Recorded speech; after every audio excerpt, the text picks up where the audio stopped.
Biarlah Yang Berhormat Paguh terus berangan seperti pungguk rindukan bulan. Biarlah Yang Berhormat Marang terus meratap menebu atap.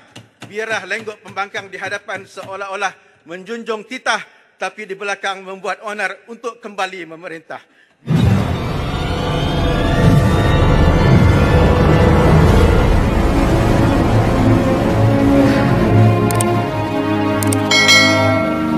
Saya jemput Shah Alam.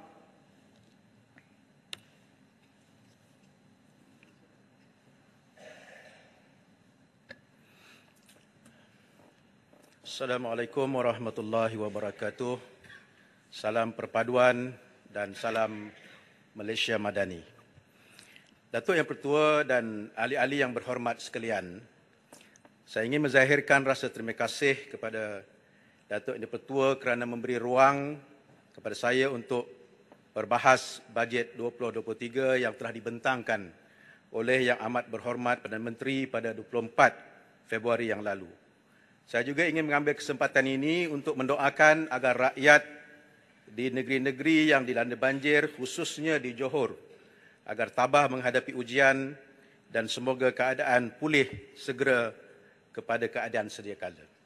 Datuk Yang Pertua, semua rakyat Malaysia, khususnya orang-orang Islam, mengetahui bahawa perlembagaan kita meletakkan Islam sebagai agama persekutuan.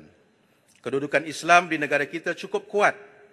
Ia memberikan ruang yang luas bagi kita untuk mengisinya supaya Islam dapat menjadi wadah pembangunan negara di dalam segala sektor dan aspek pembangunan. Pembangunan sosial, pendidikan, ekonomi, kekeluargaan, kewarganegaraan, pengurusan, sains, teknologi dan sebagainya. Kedudukan Islam dilindungi oleh perlembagaan negara kita dan segala kemudahan serta perbelanjaan negara boleh dipergunakan untuk pembangunan untuk semua sesuai dengan prinsip rahmatan lil alamin. Islam rahmat untuk semua sebagaimana yang difirmankan oleh Allah Subhanahu wa taala, wa ma arsalnaka illa rahmatan lil alamin, Al-Anbiya 107.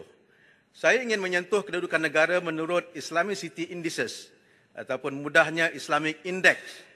Ia piawaian yang mengukur menetapkan tanda aras matlamat pencapaian sesebuah institusi dan negara menurut nilai-nilai Islam di sudut ekonomi, perundangan dan urus tadbir, hak kemanusiaan dan politik serta hubungan antarabangsa. Malaysia sebagai sebuah negara yang majoritinya umat Islam jauh ketinggalan berbanding dengan negara-negara bukan orang Islam.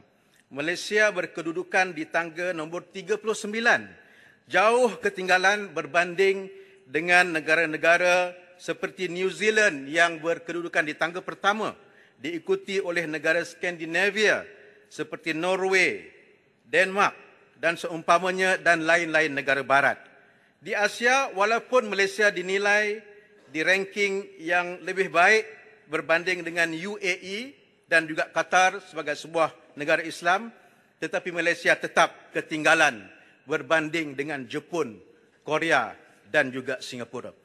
Sebab itu Yang Dipertua, saya amat bersetuju dengan bajet 2023 Malaysia Madani ini yang memberikan penekanan kepada reformasi institusi dan tata kelola yang bagi memulihkan keyakinan rakyat, memulihkan keyakinan pelabur, business community dan masyarakat antarabangsa terhadap negara. Kerajaan harus komited mendukung tekad Yang Amat Berhormat Perdana Menteri melakukan reformasi dalam aspek tata kelola, integriti pengurusan, memerangi rasuah, keterusan dalam perolehan dan sistem penyampaian yang berkesan di semua peringkat tanpa ada ketakutan ataupun pilih kasih, without fear or favor, dengan izin yang Datuk Yang Dipertua. Reformasi institusi ini juga harus terangkum dalam tata kelola GLIC ataupun GLC yang turut disentuh dalam bajet 2023. Lembaga Tambung Angkatan Tentera LTAT contohnya adalah GLIC yang komited membela kebajikan Angkatan Tentera dan mempunyai kepentingan terbesar dalam Fama Niaga Berhad. Baru-baru ini negara digemparkan dengan laporan Fama Niaga Berhad yang kerugian 607 juta ringgit bagi tahun 2021 hingga mendapat notis PN17. Peruntukan untuk vaksin COVID-19 bernilai 552 juta tidak terjual. Saya menyarankan kerajaan membuat skrutini dan menjelaskan di manakah silapnya pemilihan ini sehingga begitu banyak vaksin COVID-19 tersadai di dalam gudang Pamaniaga. Saya bersetuju dengan Macang yang berhormat Macang, tidak adil, tetapi tidak adil hanya menyalahkan CEO Pamaniaga tanpa ada kepertanggungjawaban dan penjelasan dari kementerian yang berkenaan yang berkepentingan langsung dengan keperluan vaksin COVID-19 ini. Harus diingat, tahun 2021 adalah di bawah kerajaan prihatin pimpinan yang amat berhormat Paguh ketika itu. Tuan Yang Dipertua, saya memahami bahawa kerajaan berusaha memperkukuhkan ekonomi pelaburan negara melalui Pelan Induk Perindustrian Baru 2030. Namun saya ingin menyarankan agar kerajaan juga menetapkan secara tuntas hala tuju industri pertanian dan keterjaminan makanan. Hanya satu cara sahaja untuk memastikan keterjaminan makanan negara dan keupayaan mengawal kos barangan asas ialah dengan menjadikan negara kita sebagai net exporter dalam industri ini. Kerajaan harus memanfaatkan 1 juta ekar tanah yang terbiar dan melakukan revolusi pertanian berskala besar dengan memanfaatkan teknologi yang terkini. Saya juga ingin mencadangkan agar satu kajian dalam mana-mana peruntukan tanah atau kanun yang boleh menjadikan syarat wajib kepada syarikat-syarikat swasta dalam kelapa sawit seperti IOI, Sime Darby, Guthrie, selain daripada Felda dan Pelkra, supaya peruntukan 3 hingga 5% tanah pajakan sawit dan getah diperuntukkan untuk tanaman bekalan makanan haiwan ternakan. Mereka memiliki 70% tanah subur dalam negara. Mereka memiliki dana untuk membuat pelaburan. Mereka mempunyai pengalaman mengurus ladang dan estet. Kemampuan jentera dan keupayaan mendapatkan sumber tenaga import yang ramai dan pasukan tenaga pakar. Sampai masanya syarikat-syarikat konglomerat ini mengambil tanggungjawab nasional menyumbang kepada keterjaminan makanan negara. Tuan Yang Dipertua, saya ingin mengambil kesempatan ini untuk mengucapkan jutaan terima kasih mewakili warga Shah Alam kepada Yang Amat Berhormat Perdana Menteri dan Kementerian Pendidikan di atas kelulusan bajet pada tahun ini bagi pembinaan 2 buah sekolah di Parlimen Shah Alam di bawah DUN Kota Anggrek.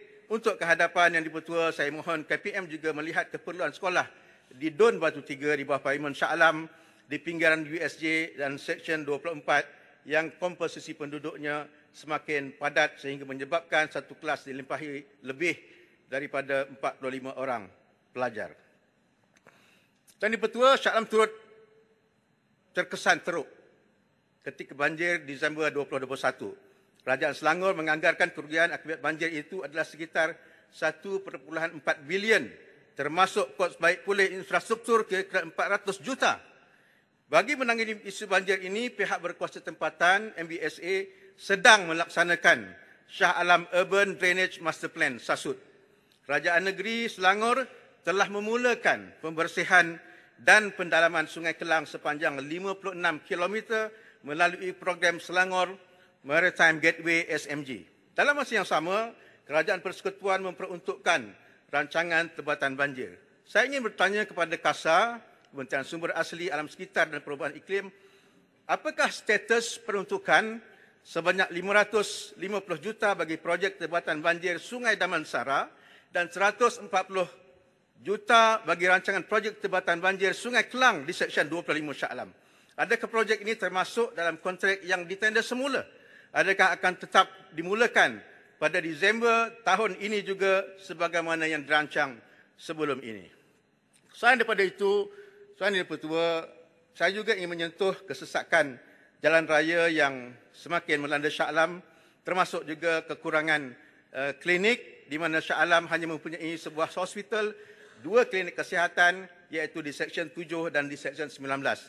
Kedua-dua fasiliti ini tidak mampu menampung keperluan dan memberi keselesaan kepada penduduk di Parlimen Shah Alam yang berjumlah 514,000 orang.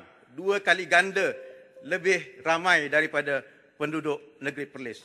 Saya mohon pihak KKM untuk menimbang keperluan klinik kesihatan di Setia Alam dan Taman Bukit Subang yang sangat mendesak di samping mempercepatkan kadar menunggu pesakit di hospital maupun klinik ketika ini.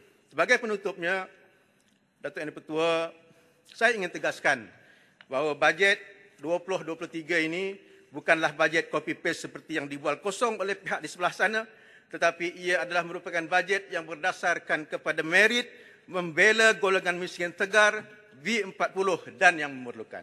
Ia merupakan bajet pragmatik mengikut unjuran pertumbuhan ekonomi dunia dan ianya merupakan bajet yang jujur berdasarkan kekuatan negara kita.